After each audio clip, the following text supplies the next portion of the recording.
migrant wa court ló a máa sùn lóòrùn náà migrant in the Yorùbá nation àti gbé kéèsì tí wà ń court wọ́n máa kàn wá wọ́n put pressure tó gbé ìjà tó bá mọ̀wé ó ń ṣe àtijọ́ iná ọ̀rọ̀ petition ní ọ̀rọ̀ Ondo state the Yoruba never sent Onitiri anywhere. He hijacked those things from Igboho and Baba Akintoye. Baba Akintoye is the authentic leader of Yoruba that we know.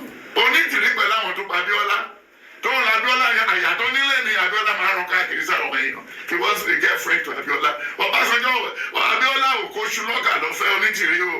Ẹ̀kọ́ tí mo rí Abiola ní ìjọba Abiola onídòkúdò ní ìtìrẹ́ ìṣe ìrásíkà nípa ọ̀rọ̀ tó lè wò dídó tó bá jẹ́ ọ̀rọ̀ tó wò dídó ẹ̀kọ́ ti lé Abiola padà látọ̀run. Only by 2023 and 24 Yoruba voice will be heard. Lọ́sẹ̀ tó rán Onitiri. Yes o, ohun yẹn nìyẹn, àlóhùn yẹn nìyẹn. Great Yoruba land àmọ́ra wa. Ẹ jẹ́ ká yìn Olúwa àmọ́ra wa. Gbọ́ olùgbọ́ mi àti ìwọ tó ń wò mí. Mi ò mọ̀ bóyá o ti darapọ̀ mọ́ ìrìn àjò tí à ń pè ní Yorùbá Nation. Abo ṣì ń wò. Wọ́n ní wọ́n pé wọ́n sọ wọ́n wí. Wọ́n lè rí gbà Yorùbá dá dúró nínú Nàìjíríà gọ́ọ̀mẹ̀ntì ò lè gbà kò lè ṣeé ṣe. Kí la máa jẹ? Minority ni wá o, ebi á pa wá o. Ìdí kan my dear wá bí kó o wá gbọ́ má kùdékù. Kì í ṣe ìgbà àkọ́kọ́ tí orílẹ̀-èdè máa ń pín yà kọ́ lélẹ̀. Àìmọye oríṣiríṣi orílẹ̀-èdè ni wọ́n ti pín yà tí wọ́n dá dúró. Ìmíì wà togun. Àwọn míì wà kò mú ogun dání kò sì mú ogun dání. Ìdí nìyẹn tí bàbá Akíntóyè tí wọ́n ṣe sọ wípé ọpọlọ la máa fi rìnrìn àjò yìí débi tá a máa rìnrìn dé. Ohun tó bá máa ṣáájú kọ́ ló máa kẹ́yìn, èyí tó bá máa kẹ́yìn ọ̀nkọ́ ló máa ṣáájú. Ìtẹ̀síwájú á dé bá ilẹ̀ Yorùbá. Gbogbo ìwọ tó rò wípé ó ti ń gùn jù, ó ti ń lọ jù, ó ti ń fà jù, òkúta náà ń sè, kò jiná, igbá kan, àwo kan, irọ́ ni, kìnìkan. Gbogbo yín tẹ̀ ń ṣe irọ́ ni, ẹ má wọrí, magic and wà bí kan, mo ní gbogbo connection àgbáyé, ẹ má wọrí, mo ti bá àgbáyé sọ̀rọ̀, mo ti bá Joe Biden sọ̀rọ̀, wọ́n ní ká máa nìṣó, original wà, kìnìkan wà, a máa ṣe, àwọn yẹn irọ́ náà pa, ó ti slow jù, èmi mọ shortcut gbogbo làlàkókó tó lọ sókè làlàkókó fẹ́fẹ́ ṣé kò ti wá wálẹ̀ báyìí ṣojú everybody ò ti clear ṣó clear mo ní ṣó clear mo kíwa gbogbo ibikíbi tẹ́ bá wà tẹ́ ti ń gbọ́ mi orúkọ tèmi ò yí padà rárá Yèyé Dára Kowee ko ó lè mi jẹ́ ṣé òun fetí ara ẹ̀ gbọ́ farabalẹ̀ ìrìn àjò Yorùbá Nation kò sí wọ́lùwọ́pọ̀ bẹ́ẹ̀ kò sí à ń kọlura wa kankan ò sí kò sí tìra wọn ìwọ tó bá tira ẹ lókù má bá wọn ṣe lára má bá wọn ṣọ̀tẹ̀ ohun tó bá gbé dání Ọlọ́run ohun tó dá wa adẹ́dá àti àṣẹ̀dá ó mọ ibi tí oníkálùkù wa bó ṣe dáwọ́ ó mọ nǹkan tó dẹ́pọ́sìtì sí ara oníkálùkù ẹ̀bùn tó fóníkálùkù ó mọ̀ ibi tó dẹ̀ ti máa wúlò fún ìrìn àjò yìí ó mọ̀ òun ló ń fi oníkálùkù sí ààyè ẹ̀ ó ti pẹ́ tí mo ti máa ń sọ tí o bá ti wá wà lórí ààyè ibi tó gùdù sí tí Ọlọ́run bá fi ẹ́ síbẹ̀ dúró kó o ṣe pẹ̀lú inú kan àti ọkàn kan má fi jẹun má rò wípé ọ̀nà ìjẹni bísínẹ́sì ẹ nìyẹn rárá ohun tàbí abíẹ́ má ṣe rẹ̀wẹ̀sì má jẹ́ kéèyàn kankan lé ẹ léré tí kò sí lémi léré kankan àfiwọ́ tó bá fẹ́ léra ẹ léré ẹ jẹ́ àrọ́ra máa ṣe lọ bá ṣe ń ṣe lọ jẹ́jẹ́lì like play bá ṣe máa ọjọ́ kan ẹ̀ kàn déédéé rí ni nǹkan kan yìí bírí ẹ̀yin ọ̀pọ̀lọpọ̀ ẹ̀sẹ̀sì ìjọba ẹni ìgbà báyìí ni ẹjẹ́ àṣegbá ẹjẹ́ àṣẹ pé kinní kan gbogbo ọ̀pọ̀lọpọ̀ kọ́tẹ́ fẹ́ mọ̀. Nation migrant wa kóòtù ló a máa sùn lóòrùn náà migrant in the Yorùbá Nation àti gbé kéèsì tí wà ń kóòtù wọ́n máa kàn wá wọ́n put pressure tó gbé ìjà tó bá mọ̀wé ó ń ṣe àtijọ́ inú ọ̀rọ̀ petition ní ọ̀rọ̀ Ondo state. mo kíwá mo kíwá gbogbo ibikíbi tẹ́ bá wà tẹ́ ti ń gbọ́ mi àbí tẹ́ ti ń wò mí. Orúkọ tèmi ò yí padà rárá. Yèyé Dára Kowé kó òní mò ń jẹ́. Ṣé ẹ gbọ́ nǹkan tí bàbá Tibẹ̀tọ̀ sọ? Ẹni tó ń wò kì í wòran lọ̀rọ̀ tó wà ńlẹ̀.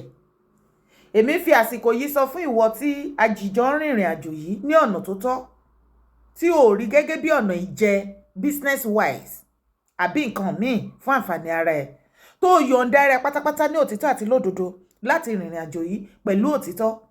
Kìkìdá irú èèyàn bẹ́ẹ̀ Ọlọ́run á máa protect wa. Bẹ́ẹ̀ ni àkú iṣẹ́ àkú ọjọ́ ọ̀hún àkú ọjọ́ ọ̀hẹ̀ àkú ọjọ́ kárísọ àkú ọjọ́ ẹ̀rín àti gbogbo ẹ̀ sì jẹ́ ká máa bá ìrìn àjò yẹn lọ wẹ́rẹ́wẹ́rẹ́. Mo ti pẹ́ tí mo ti máa ń sọ fún wa wípé ní ọ̀dọ̀ ti tèmi Dára o, àwọn ọ̀pọ̀lọpọ̀ nǹkan tí mo mọ̀ tó ń ṣẹlẹ̀ behind the closed door á ti padà gbọ́n. Èmi mo máa ń kẹ́kọ̀ọ́ nínú oríṣiríṣi nǹkan tí mo bá ń là kọjá láyé. Mi ìdẹ̀mọ́ tọ̀pọ̀lọpọ̀ ní ipasẹ̀ tí Onítìrí ibi ó ṣe wọlé sí everybody lára, ó ti jẹ́ kí èmi kí n kọ́ lára ẹ̀kọ́ yẹn wípé kì í ṣe gbogbo information bó ṣe ká ọ̀pọ̀lọpọ̀ lára. Ẹ fẹ́ mọ bí tíṣẹ́ dé, ẹ fẹ́ mọ everything and all this thing. Gbogbo yẹn ó ní àwọn ọ̀tá tí wọ́n ń gbọ́ tí wọ́n fi mọ bó ṣe máa wọlé sí wa lára láti ọ̀dọ̀ ti tèmi. Èmi ti gbọ́n ní tèmi o, tó já sí wípé àkàìmọye oríṣiríṣi nǹkan fún ìtẹ̀síwájú movement tó ń ṣẹlẹ̀ progress. Bẹ́ẹ̀ ni tí ẹ bá gbọ́ tí inú yín á dùn tára yín á yá gágágágá, tẹ́ ẹ mọ̀ wípé lótìtọ́ àti lódodo ìrìn àjò ń tẹ̀síwájú. Ẹ wo gbogbo ìgbà tí àwọn tí wọn ò gbọ́ information mọ́ wọ́n sọ pé ó ti kú, kò sí nǹkan tó jẹ́ Yorùbá nation mọ́, kò sí kìnìkan kò sí kìnìkan. Ẹ bú kí ni mo sọ fún yín? Ẹ má dá wọn lóhùn. Anybody tó bá sọ bẹ́ẹ̀ fún ẹ látọ̀dọ̀ tiẹ̀ ó ti kú ó ti kẹ̀. My dear, ṣo fẹ́ gbọ́? Iṣẹ́ tẹ̀síwájú, Yorùbá nation tẹ̀síwájú. Àní ilẹ̀ Yorùbá máa gòkè àgbà. Yorùbá land must be great again. Yes. Ẹ jẹ́ a máa gbọ́ lọ. The Yoruba never sent Onitiri anywhere. He hijacked those things from Igboho and Baba Akintoye. Baba Akintoye is the authentic leader of Yoruba that we know. Onitiri pẹ̀lú àwọn tó pa Abíọ́lá. Tó ń ra Abíọ́lá yẹn àyàtọ̀ nílé ni Abíọ́lá máa ń rán káàkiri sáwọn èèyàn. Ṣé gbọ́? Baba Akintoye is the authentic leader tí gbogbo ọmọ Yorùbá káàkiri àgbáyé tí wọ́n mọ̀. Ó gbà ó gbà ó kò kàn wá. But as it is ní ilẹ̀ ní tó yìí mọ́ èyí tá a ṣe wà ń bẹ̀ yìí, Baba Akintoye is the only leader tí gbogbo ọmọ Yorùbá ṣì mọ̀ tí wọ́n lead wa. Ò bá wá dọ̀la o, kò ní o bá Baba Akintoye ṣe o wá lọ dá faction kan o, ẹ kó group kan jọ o, ẹ wá ní ẹ̀yin ò gbà fún bàbá o, ìgbà kan àwo kò kan àwa. Di nǹkan tó kan èmi ni wípé gbogbo ayé gbogbo ọmọ Yorùbá ti mọ̀ nílé lóko lẹ́yìn odi. Baba Akintoye, Professor Banji Emeritus Akintoye, àwọn ni the authentic leader Yorùbá nation movement. So anybody ló lè bọ́ síta with his group or with her group láti sọ wípé èmi ń ṣe léyìí o, èmi náà ń ṣe Yorùbá nation ti tèmi ni o, àbí kàn pé ní kan mi ò pé kíní kò kàn wá. Ìwọ ló lára ẹ, kò kàn yé ẹni organization lèèyàn lè kó jáde. Ṣùgbọ́n ṣá Professor Banji Emeritus Akintoye, àwọn ni authentic leader tí gbogbo ọmọ Yorùbá mọ̀. Ó gbà kò káyé ẹja máa. That's the girlfriend to Abíọ́lá. Ọbásanjọ́ Abíọ́lá ò kó ṣùlọ́gà lọ fẹ́ Onítìrí o. Ẹ̀kan tí mo rí Abíọ́lá ní ìjọba Abíọ́lá onídòkúdò ní ìtìrẹ́ ìrásíkà nípa ọ̀rọ̀ tó lè bò dídó. Tó bá jẹ́ ọ̀rọ̀ tó bò dídó yẹ kó. Wọ́n tún tẹ̀síwájú wọ́n ní Onítìrí hijack movement mọ́ Baba Akintoye àti Ìgbòho lọ́wọ́. Kò rí ó gbìyànjú ká má parọ́ ká má jalè dádì. Ó gbìyànjú láti hijack ẹ̀ bọ̀ pẹ̀lú ìfẹ́ Ọlọ́run àti àwọn onílẹ̀ àti àwọn àwa èèyàn mo wà lára wọn. Kò rí gbà. Torí nígbà náà mo pariwo tó ohun tó dé bá nísìn àtàwọn tó tẹ̀lé ó má bàa dé bá. Mo rántí lọ́jọ́ náà mo ní ikú tó pẹlẹ́dìyẹ ṣó yẹ kó tún pe léwúrẹ́ ni mọ̀mọ́. Wọ́n ti ń pè ẹ́. Ṣé ikú tó pẹlẹ́dìyẹ ṣó yẹ kó tún pe léwúrẹ́ mọ̀mọ́ ni? Ẹ farabalẹ̀. Bẹ́ẹ̀ ni bàbá ń pe ẹ pé ọmọ mi wá. ṣebí wọ́n fẹ́ sọ fún ẹni pé gbogbo gàràgàrà gìrìgìrì tó ń ṣe yìí kò bá ìrìn àjò tá à ń ṣe yìí kò bá lọ kò ń ṣe bọ́n ṣe ń ṣe nìyẹn àfi tó bá jẹ́ wípé o fẹ́ shoot skit ẹ̀ ṣáàrí tí mo máa ń tẹnu mọ́ ń gbà yín pé nígbà tá à shoot skit tá à ṣe Nollywood ẹnu tó ń jà yìí ti pọ̀ ju gbogbo nǹkan tó sọ is rubbish everybody tí ọ̀rọ̀ yé ń try wọ́n ń gba wá calm down ọ̀pọ̀lọpọ̀ àwọn lọ̀tẹ̀ má dá lóhùn ṣé dandan ni kó kí bàbá ni tí ó bá lòun ò bá bàbá sọ̀rọ̀ kí ló dé ṣé dandan ni kó bá bàbá sọ̀rọ̀ kí bàbá náà lọ sí mi tí ò bá bá sọ̀rọ̀ kí ló ṣe gbá wá jẹ́ sọ fún ẹ torí o lè lọ ṣe kó lọ fọrùn bẹ́ẹ̀ bó ṣe rọra ń bu gàrí ẹ̀ sínú omi tó ń mú pẹ̀lú àlàáfíà àti ìrọ̀rùn tó ń jáde láyọ̀ àtàlàáfíà tó ń wọlé ó lè ti pọ̀jù fún ẹ kó ti máa ní ẹ lára kó bára ẹ wọ́ràn ṣùgbọ́n jẹ́ ńlá ẹ lóye kékeré kó tó gbẹ́ kòtò ara ẹ ṣe rí àwọn ọmọ tí onítìrí ránníṣẹ́ tí wọ́n kó nìbàdàn ìwọ tó o bá wà nínú múfúmẹ́ǹtì mi ìfẹ́ mọ post àbí bó ṣe jẹ́ o jẹ́ má bá wọn dá sí wàláì ó ti wọ jọ̀gbọ̀n mo fẹ́ kó rántí wípé bàbá gbàrà tó ṣẹlẹ̀ kó tó ṣẹlẹ̀ ni mo ti pariwo síta pé nǹkan bẹ́ẹ̀ bẹ́ẹ̀ fẹ́ ṣẹlẹ̀ bàbá president Tinubu gbogbo ẹ̀yin police station police AIG gbogbo dis gbogbo dat àmọ́ kọ́kọ́ bàbá Akíntóyè ṣe Sunday Igboho wọn ọmọ kankan igbá kàwó kan o mo dẹ̀ pariwo gbogbo ẹ̀yin àgbààgbà sọ̀rọ̀sọ̀rọ̀ àgàgà ẹ̀yin àgbààgbà sọ̀rọ̀sọ̀rọ̀ tó jẹ́ ti Ọ̀yọ́ state tí nǹkan báyìí bá ṣẹlẹ̀ èèyàn báyìí ló plan nǹkan báyìí tó bá ṣẹlẹ̀ tá a bá gbórúkọ bàbá Akíntóyè àbí Ìgbòho bẹ́ẹ̀ ó máa dogun o a máa kóra wa dé kọ́ọ̀tì mo dẹ̀ dúpẹ́ wípé nígbà tí gbogbo kinní yẹn ṣẹlẹ̀ everybody farabalẹ̀ láti monitor gbogbo bí nǹkan ṣe ṣẹlẹ̀ wọ́n dẹ̀ mọ̀ wípé Professor Banji Akíntóyè àti bàbá Akíntóyè wọn ò mọ̀ kankan pa ẹ̀ ṣó o mọ̀ wípé bàbá lọ tí wọ́n lọ sí àrẹ́sì tán lọ grant interview nínú àwọn interview bàbá dẹ̀ sọ wípé àwọn ò lọ́wọ́ sí wọn ò mọ̀ kankan pa ẹ̀ anybody tí ọwọ́ òfin ìjọba bá mú kí wọ́n ṣe kán dá sàríà tó tọ́ tó yẹ ṣé mọ̀ wípé bàbá wa ṣe Sunday Igboho náà wọ́n grant interview káàkiri wípé àwọn ò mọwọ́ wọn ò mẹsẹ̀ wọn ò mọ kankan pa ẹ̀ anybody tí òfin bá mú ẹ fi ìyà tó tọ́ tó ṣe kíní kan fi jẹ́ tí a bá rí ẹ̀yin kẹ́nìkan tẹ́ bá lọ bá bàbá Akíntóyè àbí ṣe Sunday Igboho tẹ́ lọ sọ wípé kí wọ́n wá bá yín dá sí kẹ́ lọ gba àwọn tí wọ́n kó oògùn apààyàn o bẹ́ẹ̀ ni ẹ fẹ́ kó bọ́wọ́ bọ̀ wọ́n lọ́wọ́ nǹkan tí wọ́n ti sọ kí wọ́n kó jẹ́ ṣé mo wí pé pẹ̀lú gbogbo interview àti everything ọ̀pọ̀lọpọ̀ ló ṣe sọ pé irọ́ ni ṣe ni wọ́n ń díbọ́n irọ́ ni wọ́n ń pa àwọn mọ̀ sí nígbà tẹ́ bá wá lọ bá àwọn bàbá yìí lẹ́yìn pé kí wọ́n lọ dá sí kí wọ́n lọ gbà wọ́n lẹ̀ kí lè fẹ́ kí everybody sọ wá ní ṣèbọ́ ti sọ wípé wọ́n mọ̀ sí tẹ́lẹ̀ wọ́n pretend ni ẹ̀yin abániwọ́ràn bá rí dá ìwọ tó bá mọ̀ wípé ó ka ẹ lára ó fẹ́ lọ involve pẹ̀lú wọn ó fẹ́ lọ gbà wọ́n jọ lọ ṣe ọ̀yọ̀hún ìwọ àtàwọn entourage ẹ ìwọ àtàwọn beneficiaries ẹ ìwọ àtàwọn caucus ẹ ìwọ àtàwọn organisation àbí group ẹ go ahead and do it but make sure pé orúkọ ẹ ló dá ìwọ ló fàyàrọ ẹ má jà gbórúkọ bàbá Akíntóyè àti ṣe Sunday Igboho níbi ibẹ̀ o àwa ò mọ nǹkan kan nípa ẹ̀ onítìrí tó rán wọn níṣẹ́ òun náà ni kó lọ ṣọ̀nà tó ṣe máa kó wọn wọ́n pọ̀ òbútúkẹ́ ìjìnlẹ̀ gbogbo wọn wà ńbẹ̀ bíbí gbogbo wọn kí wọ́n lọ ṣe rájí gbogbo wọn pọ̀ bẹ́ẹ̀ ni Wálé Àlí gbogbo wọn àkó kí wọ́n lọ kán lọ gbà wọ́n lẹ̀ kò síbi tó gbà kàn wá ìwọ tó bá wà ní ìfọ̀kànbalẹ̀ ẹ ti sú ẹ òun wá wàhálà fàyè rẹ lọ dá sí torí bó ṣe wà yẹn èèyàn tó máa wá on their behalf tó máa mọ̀ wípé òkè ẹ̀yin lẹ rán wọn tán gbá ẹ mú ìwọ náà ó máa fo ipa tó kó bẹ̀ wàá jẹ́wọ́ òun náà ìjọba ń dúró dè báyìí lọ jẹ́ kíyàn kọ́kọ́ máa tàn ẹ́ àwọn ẹlòmíì tún lè fi jẹun wọ́n tún lè máa tàn ẹ́ pé ọmọ wọn náà ni Yorùbá ni wọ́n kẹ́nẹ́kan ni wọ́n kọ́ bẹ̀rẹ̀ jẹ́ òfò kán ní kẹ́ ẹ máa dáwó ìwọ tó bá dẹ̀ ti jẹ́ wípé bóyá olówó o jẹ́ Ọlọ́run lówó tí Ọlọ́run wá sọ wípé èṣù á bá ẹ ná wàá dá kò tí ì yẹ bẹ́ẹ̀ yẹn torí ìgbà tí wọ́n dáwó tẹ̀ ń dá 1 million síbẹ̀ mo pariwo from my own side little tèmi lè pa gbogbo owó tẹ lọ dá síbẹ̀ yín lẹ́mọ̀ ṣó ẹ ti rí owó wọgbó property wọlé bí ara ẹ gbọ́ràn bọ̀rọ̀ o mo sọ tèmi. Abíọ́lá padà látọ̀run only by 2023 and 24 Yorùbá voice will be heard lọ́sẹ̀ tó rán onítìrí Abíọ́lá kan kò sẹ́ tó ránṣẹ́ is more or less a treason ló commit ẹ̀wọ̀n ló yẹ káwọn pípọ̀ wọ̀nyí lọ you don't stand in the front of a running train.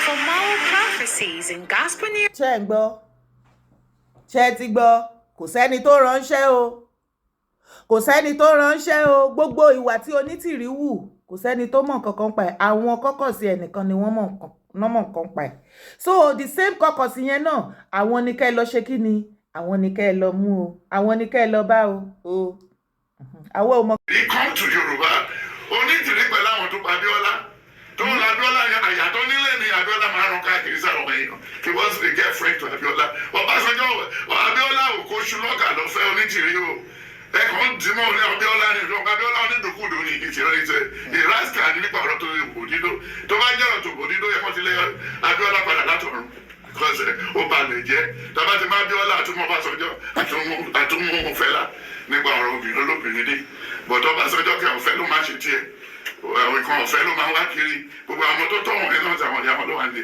So when you look at all these things you are asking me it's very simple this is the ball. Yoruba nation in the book 2021 and 22 only by 2023 and 24 Yoruba voice will be heard lọ́gbẹ́ jáde náà gbé péjì yẹn jáde wọ́n wò ó then nígbà tó dẹ̀ máa wá yá Yorùbá di go president ṣé voice wa. ṣé ń gbọ́ àwọn ìtọ́ sọ tó ṣe pàtàkì ń bẹ̀ òun ni mo mú lò Yoruba voice will be heard ṣé ìwọ ò rí wípé bí ìgbà tí wọ́n ti pa Yorùbá mọ́lẹ̀ tẹ́lẹ̀ ògo wa tó ti pa mọ́lẹ̀ tí ò sẹ́ni bọ̀dọ̀ oníkálùkù kàn ṣe rándanrandan kiri bọ̀ lẹ́nu bíi 5 years sísìn mò ń rí nírí wípé ohun Yorùbá ń gòkè àṣà Yorùbá ń gòkè gbogbo nǹkan Yorùbá ó jẹ́ ìtẹ́wọ́gbà ǹjẹ́ ibi tó wá yẹ èmi lẹ́nu dé ni wípé nípa ẹ̀sìn ọ̀pọ̀lọpọ̀ àwọn ìlú tó gbé ẹ̀sìn kìrìsìtẹ́nì wá bá wa ní Áfíríkà ní àwọn ṣọ́ọ̀ṣì tó wà ńbẹ̀ báyìí ọ̀pọ̀lọpọ̀ ṣọ́ọ̀ṣì tó wà ńbẹ̀ church building tó wà ńbẹ̀ wọ́n máa ń tà dànù mà ní ọ̀pọ̀lọpọ̀ orílẹ̀-èdè tí wọ́n ti gbé ẹ̀sìn mùsùlùmí wá bá wa láfíríkà o gbogbo oríṣiríṣi nǹkan tí wọ́n fi dera wọn tẹ́lẹ̀ wọ́n máa ti já dànù wọ́n máa ti wà flexible wọ́n máa ti move on ǹjẹ́ ibi tí ẹ̀rù Ọlọ́run ti wá bà mí ni pé nínú ẹ̀sìn méjèèjì ọ̀pọ̀lọpọ̀ fọ́lọ́wà nínú mùsùlùmí àti kìrìsìtẹ́nì ni wọ́n máa ti doníṣẹ̀ṣe ibẹ̀ ló ṣì wà ayé ń sún kí ló wí ayé ń sún ṣé o rí pé ìṣẹ̀ṣe tí àwọn mùsùlùmí pé ẹlẹ́bọ yẹn ariwo ẹlẹ́bọ lẹ máa pa títí ìṣẹ̀ṣe move the way tí ìṣẹ̀ṣe ṣe move faster ó kàn káṣí fàyà lọ ní àwọn èèyàn ṣe wá rí western world tó ti gbé ẹ̀sìn mùsùlùmí àti kìrìsìtẹ́nì wá iye ewu ẹ̀sìn ìṣẹ̀ṣe lókù tó wá yàn láàyò báyìí prove me wrong ṣé rán ni mo pa ó rí lórí social media mi wá mọ ẹ mọ̀ pé social media wíwà oríṣiríṣi nǹkan tó ní kálukú òun fẹ́ tó ń wò ń bẹ́ ọ̀tọ̀ọ̀tọ̀ ni ṣùgbọ́n tó bá wò dáadáa tó farabalẹ̀ wàá rí wípé ní online wàá rí the way tí àwọn western world àwọn òyìnbó yẹn tí wọ́n ṣe gbà tó ṣe yan ẹ̀sìn ìṣẹ̀ṣe láàyò báyìí wọ́n ò fi bo wọ́n practice ẹ̀ o àbáyìí ni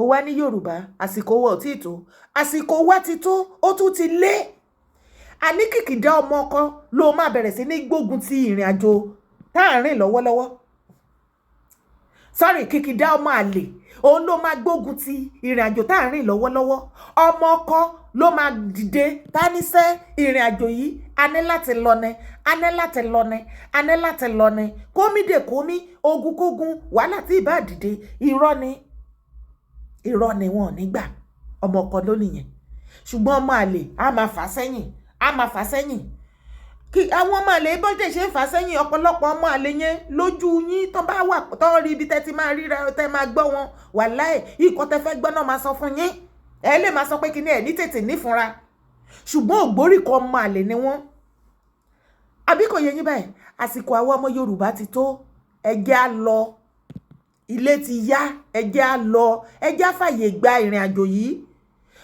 àwọn onílẹ̀ wọ́n ti dìde torí wípé àwa ọmọ Yorùbá ní Ọlọ́run ní ẹ̀yà tí Ọlọ́run fẹ́ lò láti gbé ògo ẹwà adúláwọ̀ jáde fún gbogbo àgbáyé tí àwọn òyìnbó ti mọ̀ láti yọ ọdún tó ti pẹ́ tí wọn ò sì fẹ́ kí kinní yẹn kó ṣẹlẹ̀ ṣùgbọ́n the time has come. Àwa ọmọ Yorùbá dẹ̀ ní àwa ìyà tí Ọlọ́run fẹ́ lò. Ṣé wọ́n bẹ́ẹ̀ bẹ́ẹ̀ ṣá? tí wà hard ṣé kí lọ́nà tó fẹ́ ṣe tí o ti ṣe lẹ́jẹ́ ká tó tẹ̀lé ká máa bá lọ náà ìyẹn ni mo fi sọ fún àwọn Afẹ́nifẹ́re lọ́jọ́ ìpè for damning or even putting blame on Tinubu for now it's too early lẹ́kí ni wọ́n ṣe é sí wọ́n padà tó sẹ́yìn ọdún Tinubu náà yes as a father wọ́n ti gbọ́rọ̀ you know what I'm saying wọn kò sẹ́ni tó rán Onítìrí Abíọ́lá kan kò sẹ́ni tó ránṣẹ́ it's more or less a treason ló commit ẹ̀wọ̀n ló yẹ káwọn pípọ̀ wọ̀nyí lọ. You don't stand in the front of a running train. And go and buy your badge. I want Boko Haram. What if I come on? Give this government about 6 months more. One man surrendered because I'm going to do. They are bringing us some fighter jets. Don't buy the local man. Don't buy the one man who was there. Go buy one. Don't share them. You're everywhere. What they arrest you? Yeah, because we have a die-hard chief of army staff. That is Labaja. He's ready for them. You can't be chief of army staff and be in the glass house. Go into the forest. That's the way he was in the forest with them. First time we've seen another Renakakanfo. After leaving the military, we should make Alagbaja the Renakakanfo of Nigeria, Yoruba land. We should make... Yeah, daddy. Me. Yeah, daddy Tibetan. Me. Oh. Yorùbá mo like ìran mi mo lá dára wa mọ̀ by their fruit ye shall know them eya mo lá mọ́ra wa iye o.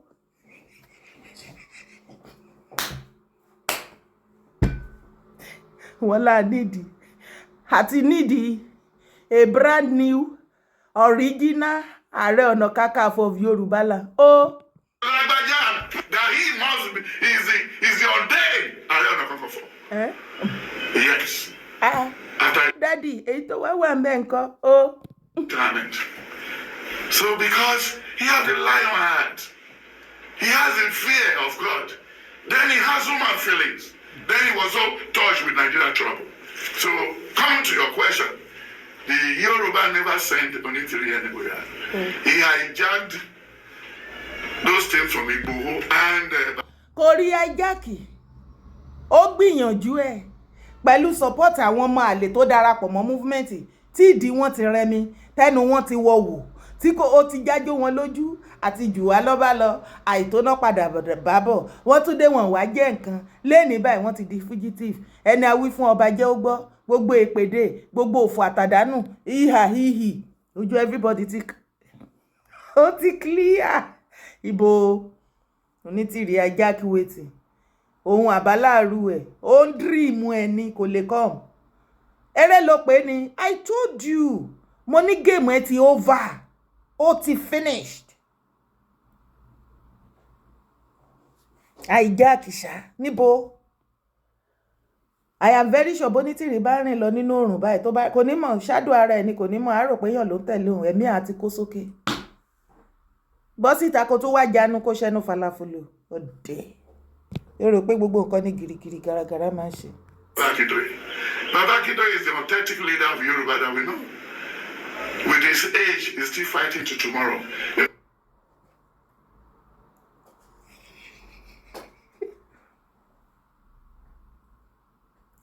Baba Akintoye is the only authentic leader Yoruba nation that we know.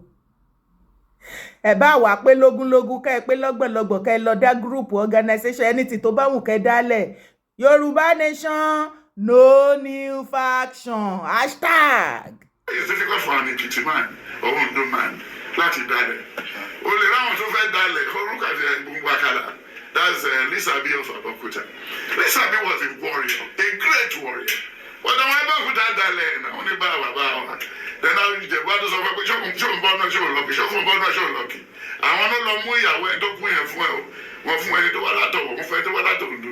Nígbà tó o bá ti tún sọ royalty wọn nìyà, wàhálà máa dé bá o. Èyí ọ̀rọ̀ tó lè ọ̀rọ̀ wọlé, show me born, show lucky. Yóò jẹ búlẹ̀. Bọ̀dọ̀ Oǹdó kẹ̀rẹ́ á bá di nǹkan yẹn mú títí ṣòkòtò á máa fi fò.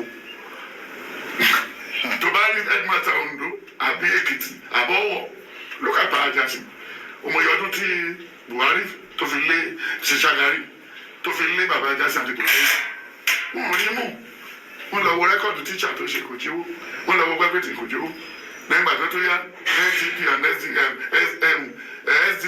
and NRC then torí Awólọ́wọ̀ torí bàbá lẹ́yìn ìgbà tí wọ́n bá fà lọ títí at the end of the day òun yóò dúdú sẹ́yìn àṣẹ ruling party náà tẹ́lẹ̀ ilé tó ń fọ̀ síwájú ti wà lẹ́nu àṣẹ ruling party l'Ondo state àmàndá dúró ni torí policy ibi tá a lọ níbi tá a lọ so ìgbà tó yá wọ́n dẹ̀ tún make sure pé wọ́n gbé jáde wà níbo ní kìnìún owó wà sí ẹnu kìnìún God bless you àrùn ní tòní ṣe o kàn kókó lọ tí wọ́n lé Ìgbòho and Baba Akintoye is the authentic.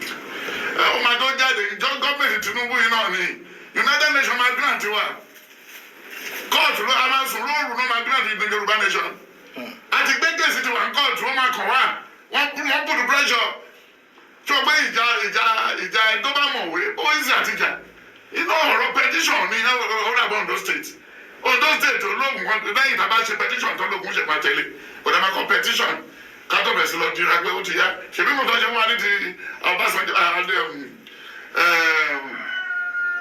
ọmọborí owó àti Ajásí ó dàrí rárá àdájọ́ ọmọborí owó kù kò sẹ́ni tó fẹ́ jẹ́ ọmọborí owó l'Ondo state ń sìn ikú ìyá ló kù náà ṣe ló. Anyway òótọ́ ọ̀rọ̀ tó wà ń bẹ pọ̀nbélé òun ló ti gbọ́ yẹn o òtítọ́ tí mo mọ̀ òun náà ló ti gbọ́ yẹn farabalẹ̀ kò sí tìra wọn kan ṣe nọ́mà ṣe nọ́mà bẹ́ẹ̀ ni ẹ jẹ́ ká bẹ̀rẹ̀ sí ní ṣe nǹkan tá à ń ṣe ká máa ṣe lọ ìwọ tó bá wá sáré táwọn bá ti rí gbà 2023 ó ti tán nìyẹn táwọn bá ti rí gbà tí Tinubu bá wà ńbẹ̀ ó ti tán nìyẹn táwọn bá ti rí gbà tí Tinubu bá kúrò ó ti ṣe are you God ṣé wọ́n lọ lọ́rùn ni ṣé wọ́n lòún rìnrìn àjò yẹn ni ẹ má máa ṣáájú ẹlẹ́ẹ̀dẹ́pẹ̀ẹ́dẹ́ ẹ jẹ́ kí àwọn tó ń ṣiṣẹ́ yẹn ẹ má jà ní wọn lára àdúrà àti gbogbo ọ̀nà tẹ bá lè fi support àwọn tó ń ṣe ó ní ká ẹ fi support mi ì ní kó bẹ̀rẹ̀ sí ní kówó ẹ̀ fún yàn o má jẹ́ kó sọ ẹ́ di kàlòkàlò kan mọ́ sọ ẹ́ di jíjẹ o ò ń ṣiṣẹ́ kó tó rówó ní fi sẹ́ǹsì ná owó ẹ̀ o Yorùbá nation ní kó kó gbogbo owó ẹ̀ sílẹ̀ o ìwọ̀nba nǹkan tá bá ní ká ẹ fi support movement kò ní pa ẹ́ lára o wàláì kò sí ni kò lè pa ẹ́ lára láíláí má yẹ kéèyàn kankan kó ẹ ní pápámọ́ra mò ń lọ síbí mọ́tò bàjẹ́ wọ́n ní ká lọ síbì kan iṣẹ́ Yorùbá nation òun lòún ṣe kirikiri kan iṣẹ́ Yorùbá nation ní kéèyàn kankan má ṣiṣẹ́ o iṣẹ́ Yorùbá nation ò gbaṣẹ́ lọ́wọ́ èèyàn o má jẹ́ kán máa tàn ẹ́ o mọ́tò kú sáàrin ìgboro ó kú sínú igbó ẹ̀ ń wépo ẹ̀ ń wòróró ẹ̀ ń wá ọ́ìlì ẹ̀ ń wá kinní kan ẹ́ńjìn náà kì kò sówó epo kò sówó kinní kan ìwọ tó bá mọ̀ wípé o ò rẹ́dì láti lè sacrifice náà jókòó ẹ̀ lọ wáṣẹ́ gbájúmọ́ṣẹ́ ẹ̀ má jẹ́ kéèyàn kọ̀ọ̀kan sọ ẹ́ di jẹun má fool don't be a fool for anybody movement ò níyàn kankan lára ẹ jẹ́ àjọ fọwọ́sowọ́pọ̀ ká rọra máa ṣe lọ wẹ́rẹ́wẹ́rẹ́ ṣé ò ń gbọ́ ṣé ó pọ̀ létí ẹ̀ bẹ́ẹ̀ ni mo sọ kò sí nǹkan kan àmàdílé ìlérí sẹ́ bẹ́ẹ̀ ni Yorùbá nation gbígbà ní Yorùbá land ó máa gòkè àgbà great Yorùbá land great má gbàgbé láti bá mi subscribe sí orí YouTube channel yìí support brand mi bá mi drop comment ẹ̀ sábẹ́ fídíò yìí what do you think kí ló feel bó bá dọ́wọ́ ẹ̀ bá mi share bá mi pín káàkiri ire o.